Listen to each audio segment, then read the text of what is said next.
안녕히들 지내시고 계십니까? 채널 24K 하석영의 단도직입을 시작을 합니다. 대한민국의 부동산 정책, 그 중에서도 아파트, 또다시 그 중에서도 서울과 그 중에서도 또다시 강남 아파트, 여기에 대한 역대 정권의 씨름은 언제쯤이나 끝날지 참 기약하기가 어려운 것 같습니다.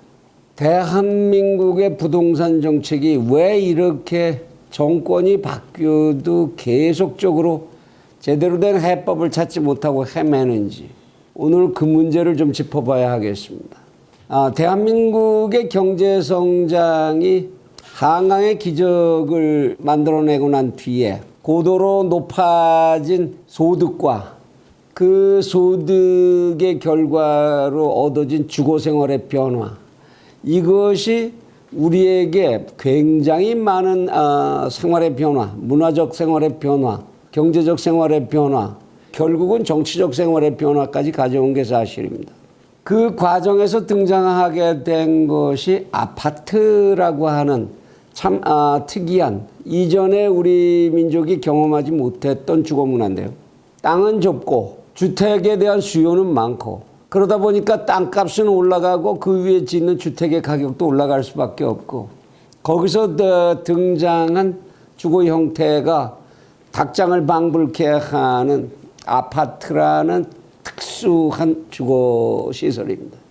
이것이 특히나 이제 대한민국의 모든 경제력과 문화의 능력이 집결되어 있는 서울에, 거기에서 가장 급격하게 우리의 삶의 형식을 변화시키는 그런 모습을 보여온 것은 어찌 보면 상식적이고 필연적인 일이었을지도 모릅니다. 그러나 그러한 변화 속에는 우리가 통상적으로 감당하기 어려울 만큼의 굉장히 심각한 사회적 부조리가 자리를 해온 것도 사실입니다. 그래서 역대 정권들은 어떻게 해서든지 여기에 대한 어떤 해법을 찾아보겠다고 나서지 않을 수가 없었고, 여러 가지 다양한 정책들을 펼쳐 보였던 것이 사실입니다. 그러나 역대 정권, 이번에 집권한 정권 이전의 정권들이 가졌던 그 주택 또는 부동산에 대한 정책들의 내용을 핵심적으로 짚어보자면, 그것은 결국 경기를 부양하는 데 있어서 부동산을 움직이는 것, 그것만큼 빠르게 반응하고 효과적인, 그래서 정권의 이익을 가져다 줄 수 있는 그런 영역이 존재하지 않았었기 때문이라고 하는 그런 경향을 보였었고요. 두 번째로는 결국 대한민국 국민들 전부가 편안하게 주택을 가지고 싶은데 그것을 충족시켜 줄 수 있는 주택 수요를 국민들이 바라는 만큼 채워줘야 한다는 그러한 부족의 충당의 문제, 이것이 지금 이번 정권 이전까지 보여주었던, 지난 정권들이 보여주었던 정책의 기본적인 변하지 않는, 변할 수 없는 기본적인 틀이었다고 할 수 있을 것입니다. 그런데 이번 문재인 정권이 들어서면서 이 주택정책이 무언가 굉장히 좀 이전에 정부들이 펼쳐왔던 정책과는 굉장히 다른 모습을 보이고 있다는 이야기입니다. 언론들이 지적하는 바에 의하면 지금 문재인 정부가 들어서면서 이 부동산 정책으로 특단의 정책이라고 하는 정책을 내놓은 횟수만 해도 이미 20여 회를 넘어섰다라는 얘기입니다. 물론 김현미 국토부 장관의 입장에서는 언론의 과장이다, 4번밖에 없었다, 뭐 이렇게 강변하지만 그러한 이야기가 거의 받아들여지지 않는, 그런 변명이 거의 받아들여지지 않는 그런 상황입니다. 그러면 도대체 이번 정권은 왜 그렇게 많은 정책들을, 특단의 정책들을 내놓았고, 그 정책이 무엇이었길래 이렇게 혼란을 오히려 가중시키고 있는 것인지, 그걸 한번 짚어봐야 되겠습니다. 이 정권은 표면상으로 주택정책에 대안을 내놓으면서 내놓는 이 얘기는 분명했습니다. 누구나가 약자들 누구나가 바람직한 주거 생활을 할 수 있는 그런 환경을 경제적 환경을 만들어 줘야 되겠다. 주택 정책의 환경을 만들어 줘야 되겠다. 가진 자들이 이 주택을 가지고 투기로 이 사람이 사는 집을 가지고 투기로 장난질 치는 이런 행위를 근절시켜야 되겠다. 그래서 공정한 사회를 만드는 데 이 주택 정책이 기여하도록 해야 하겠다. 아마도 이런 것이 이 정권이 표면상으로 내놓은 주택 정책을 이렇게 강하게 압박하는 그 기조라고 해야 할 것입니다. 그래서 결국 무엇을 했느냐?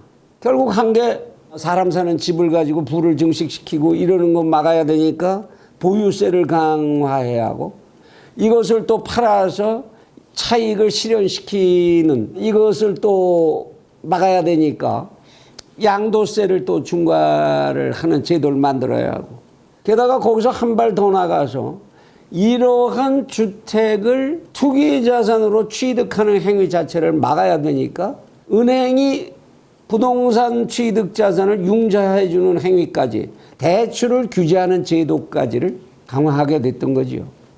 그것뿐만 아니라 재건축을 통해서 얻어지는 이런 이익들도 막아야 하니까 재건축도 규제를 했어야 하고 심지어는 무슨 얘기까지 나왔느냐 하면 특정한 일부 지역들에서 이미 시행이 되고 있습니다만 일부 지역에서 부동산을 사고 팔 때에는 관할관청의 허가를 받아라. 거래 허가제라고 하는 그야말로 통상적인 자본주의 사회에서는 생각하기 어려운 이러한 제도까지를 도입을 하면서 압박을 하고 난리를 쳐왔던 것입니다.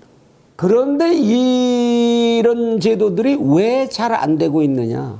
이 제도들이 왜 목적한 바대로 공정한 주택의 보유를 담보하는 그러한 아름다운 정책으로 성공하지 못하고 있느냐? 그 속에는 언제나 잘못된 정책이 그렇듯이 문제의 본질을 잘못 짚었다. 그리고 문제를 접근하는 의식과 방향이 잘못됐다. 라는 문제가 있을 수밖에 없다고 해야 할 것입니다. 왜 그렇게 보느냐? 단도직입으로 얘기해서 이 정권이 그동안에 보여주었던 이 부동산에 대한 서울의 특히 특정 지역의 부동산에 대한 정책이라는 것들은 이것이 문제를 해결하기 위한 정책이라기보다는 그러한 현상에 대한 증오의 심리가 숨어 있었던 것 아니냐. 정책 위반자들에게.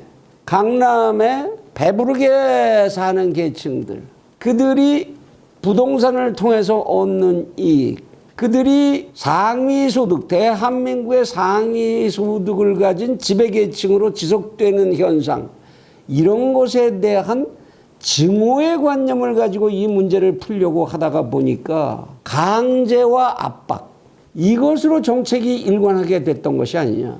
문제의 본질을 제대로 알아서 그 문제를 해소시켜 줌으로 해서 이 문제를 풀려고 하기보다 증오라는 심리를 가지고 정책을 만들게 될 때에는 오로지 권력 자체의 힘, 그것에 의해서 문제를 해결하겠다는 의식이 강해질 수밖에 없는 것이고, 그래서 오로지 규제 일변도 이런 정책으로만 일관했던 것이 아닌가, 그런 느낌을 지울 수가 없습니다. 그래 결과적으로 지금은 그래서 어떻게 됐느냐. 지금 서울에서 특정한 지역들에서는 주택을 팔 수도 없고, 팔자니 세금이 무섭고, 가지고 있자니 보유세가 무섭고, 거기서 그러니 당연히 양도를 못하니 떠나기도 쉽지 않고, 가지고 있을 수도 가질 수도 떠날 수도 없는 이러한 그야말로 국민의 기본권, 주거의 자유를 침해하는 이러한 현상들이 지금 심화되고 있는 것이다. 그래서 비판이 쏟아지고 있는 것이고 국민들의 원성은 날이 갈수록 높아지고 있는 거지요. 이러한 규제를 뚫고 정말로 주택이 필요한 경제적 약자들, 이들조차 주택을 마음대로 고르거나 손쉽게 살 수 있는 이런 상황은 점점 멀어져만 가고 있는 것이 아닌가 싶습니다. 그러면 과연 이 문제의 본질이라는 건 뭐냐? 우리나라 부동산 시장의 문제의 본질, 그것과 지금 이 정권이 마주하고 있는 부동산 시장의 문제의 본질은 본질적으로 다를 것이 없습니다. 그것은 당연히 이 나라에 어마어마하게 떠돌고 있는 부동자금, 이런 부동자금들이 마땅하게 투자해서 수익을 발생시킬 수 있는 그런 산업구조가 대한민국에서 사라지고 있다는 것이지요. 어디다 돈을 안심하고 집어넣어서 거기에서 산업 투자를 하고 산업 투자해서 수익이 발생해서 그걸 가지고 나의 미래를 담보할 수 있는, 미래의 경제적 안정을 담보할 수 있는 그런 수단이 마땅히 만들어지고 있지 않다라는 겁니다. 그러다 보니까 돈을 가지고 돈 벌 곳이 마땅치 않을 때 인간들이 가장 먼저 생각하게 되는 건 뭡니까? 소위 재테크라는 말로 미화되는 투기죠. 주식시장에 대한 투기, 부동산에 대한 투기, 외환이나 금 같은 환전이 용이한 그러나 가치가 계속 증식할 수 있는 이런 자산들에 대한 투기, 이것들에서 부를 창출하려는 의식이 생겨나게 되는 것, 이것이 만연하게 되는 것, 그건 어찌 보면 인간 심리의 당연한 결과라고 보아야 할지도 모르겠습니다. 그 다음에 역대 정권이 늘 외쳤지만 특히나 노무현 정권과 이 정부에까지도 그것이 이제 인재 인수가 됐다라고 봐야 되지만 전국토의 균형 발전이라고 하는 공약, 이 전략은 단 한 번도 효과적으로 실현된 적이 없어서 계속적으로 대한민국의 경제력은 서울로 경기권으로 집중되고 있는 그 현상으로서 전혀 탈피할 가능성조차 보이지 않고 있는 현상이지요. 서울에 가야 먹고 산다. 서울에 있어야 거기서 자산을 몇 푼이라도 가지고 있어야 그것이 나의 미래의 경제적 생활의 안정을 담보할 수 있다. 모든 경제력이, 대한민국에 있는 모든 경제력이 날이 갈수록 서울로를 지향하고 있는 이러한 현상, 이것이 또 하나의 문제의 본질일 것입니다.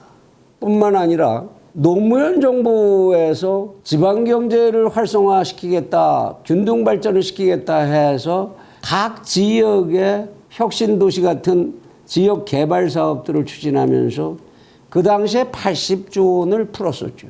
그것이 심각한 인플레이션을 가져왔고 부의 불균등을 심화시키는데 1조 했는데도 불구하고 이번 정부 들어서 이런 핑계 저런 핑계로 돈 풀기 작업, 재정 풀기 작업은 계속되고 있습니다. 포퓰리즘적 정책이 지속됨에 따라서 인플레이션 효과는 점점 더 강화될 수밖에 없고 그 속에서 나타나는 필연적인 결과는 빈익빈 부익부. 인플레이션의 효과는 실물자산의 지배자가 결론적으로 경제적 이익을 본다라는 것 아닙니까? 제1차적인 결과다. 그래서 오히려 빈익빈 부익부는 완화되기는커녕 점점 더 심화돼 가고 그렇게 되면 사회적 약자가 자기에게 알맞은 부동산을 마음 놓고 고를 수 있는 기회는 날이 갈수록 더욱더 멀어진다고 해야 할 것이겠지요. 당연한 일입니다. 이와 같이 부동자금의 투자 기회의 부족, 재테크 같은 투기의식의 범국민적 만연, 그리고 소득 불균등의 심화, 이것을 해결하지 않고 주택 문제를 해결한다는 것은 있을 수 없는 일이라고 해야 할 것입니다. 지금 일각에서 전문가라는 사람들까지 나서서 결국은 부동산을 많이 공급해 주는 수밖에 없다. 공급으로 해결해야 한다라고 이야기하지만 지금 대한민국의 주택 보급률은 2019년 말 현재 이미 106%를 넘어서고 있습니다. 주택의 숫자가 모자라서 문제가 아니라 앞에서 말씀드린 것 같은 본질적인 문제를 해결하지 못하는 데에 이 문제의 심각성이 있다는 걸 우리는 깨달아야 합니다. 지금도 대한민국의 지방에 내려가면 지어는 놨는데 분양이 되지 않는 아파트, 평당 400만 원도 안 되는 이런 아파트, 남아도는 기존 주택들, 공실이 돼가고 있죠. 이러한 건물들이 얼마든지 지방에 존재하고 있다는 사실, 우리는 여기에 주목해야 합니다. 어떤 군들은 현실적으로 인구가 줄어서 내일 모레 곧 폐군을 해야 될 상태까지 몰리고 있음에도 불구하고 대한민국 정부나 정책은 이러한 문제에 대해서 아무 대책도 없고, 그쪽은 당연히 정치적으로 의미가 없는 지역들일 수도 있겠지요. 대한민국의 농촌은 통통 비어가고 대한민국의 식량 자급률은 25%도 안 되게 떨어지고 있지만 지역을 어떻게, 지방을 어떻게 활성화시키고 경제적인 지역으로 만들어 나갈지, 그곳에 어떻게 경제인들이 이주할 수 있게 만들 수 있을지, 이런 데 대한 고민이 나오고 있지 않다는 것. 이것이 대한민국의 부동산 정책, 그 문제의 본질이라고 해야 할 것입니다. 이러한 문제를 정면으로 바라보지 않고 이데올로기나 포퓰리즘, 정권의 감정적인 인식, 이런 것을 기초로 해서 이 문제와 아무리 마주하고 앉아서 24번 몇십 번이 아니라 몇백 번, 몇천 번의 대책을 내놓은들 이 문제는 달라지지 않습니다. 해결되지 않는 거죠. 제발 이제라도 정말 황골탈퇴한 자세, 그 자세로 이 문제를 바로 봐주시기 바랍니다. 어떻게 하면 대한민국의 건전한 투자를 회복시킬 수 있을지, 어떻게 하면 대한민국에 이 만연되어 있는 재테크라는 부패 심리를 바로잡을 수 있겠는지, 어떻게 하면 정치권이 이데올로기와 포퓰리즘으로부터 벗어나서 정말로 대한민국의 국익과 국민의 건전한 이익 그리고 번영을 위해서 봉사할 수 있겠는지, 원론적으로 고민하는 그런 자세의 전환이 절대적으로 필요한 시점일 겁니다.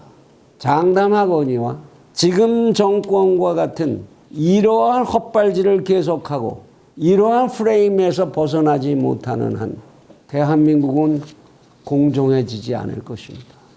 한 번도 경험해보지 못한 나라를 국민들에게 선물하고 싶으시다면 제발 지금이라도 당장 이와 같은 사고의 전환부터 시작해 주시면 고맙겠습니다.